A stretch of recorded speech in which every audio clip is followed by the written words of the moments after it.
In this video, you will learn about syllables in general, as well as the syllable structures in the Japanese language, specifically.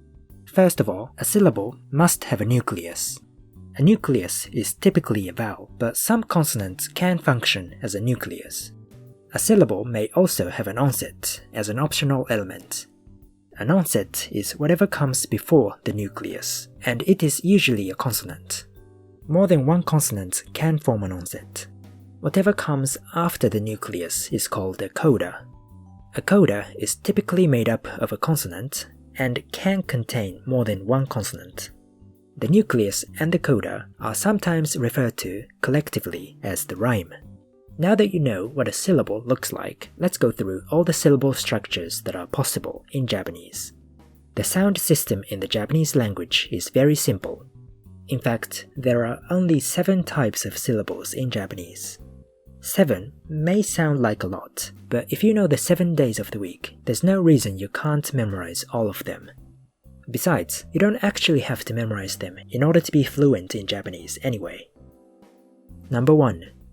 This is the simplest syllable structure, which consists of only one vowel. Recall that there are 5 vowels in Japanese. A, I, U, E, O. Recall also that the vowels in Japanese can be elongated. A, I, U, E, O. Number 2. In Japanese, each of the 5 vowels can be preceded by a single consonant. For example, the voiceless velar stop k plus a becomes ka, while the voiced alveolar fricative z plus o becomes zo. Number 3. After a consonant in the onset position, the palatal approximant y can be inserted, creating palatalized consonants like pyu and gyo. If you don't know what palatalized consonants are, check out my video titled More on Consonants. This is the most complex that the syllable onset can get in Japanese.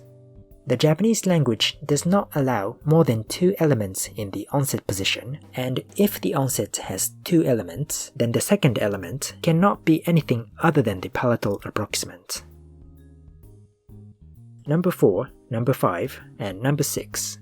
So far, we have seen 3 types of syllable structures, but you might be wondering, what about the coda?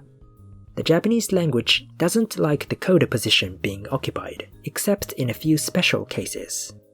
First, the coda can be occupied by the velar nasal, or the uvular nasal.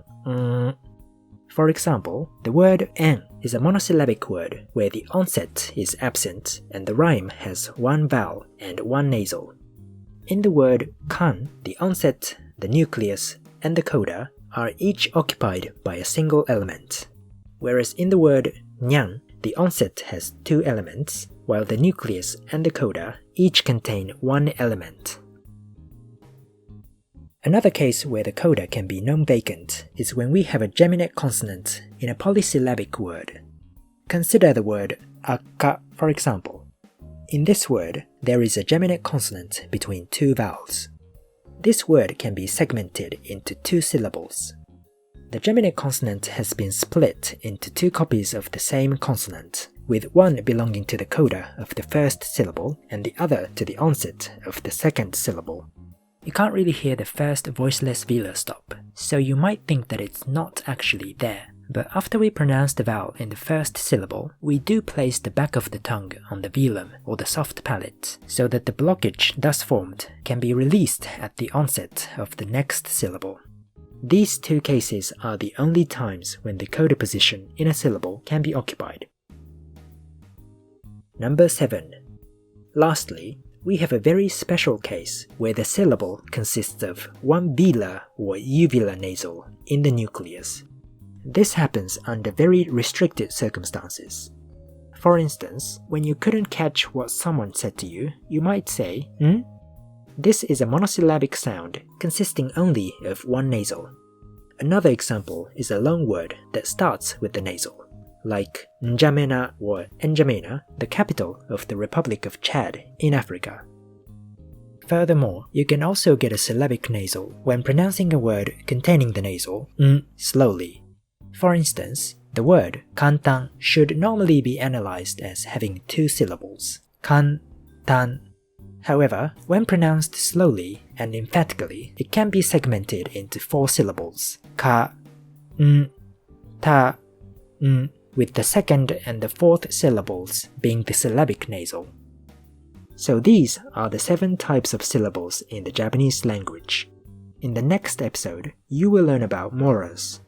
Moras are what Japanese speakers actually use when segmenting sounds into units. So understanding moras is far more important than understanding syllables. That's why I have done my best to keep this episode short. I'm also planning on making an episode on vowel deletion where certain vowels in certain positions are deleted. This can cause the syllable with no vowel to merge with the onset or the coda of the adjacent syllable, thereby creating exceptions to the rules I talked about in this video.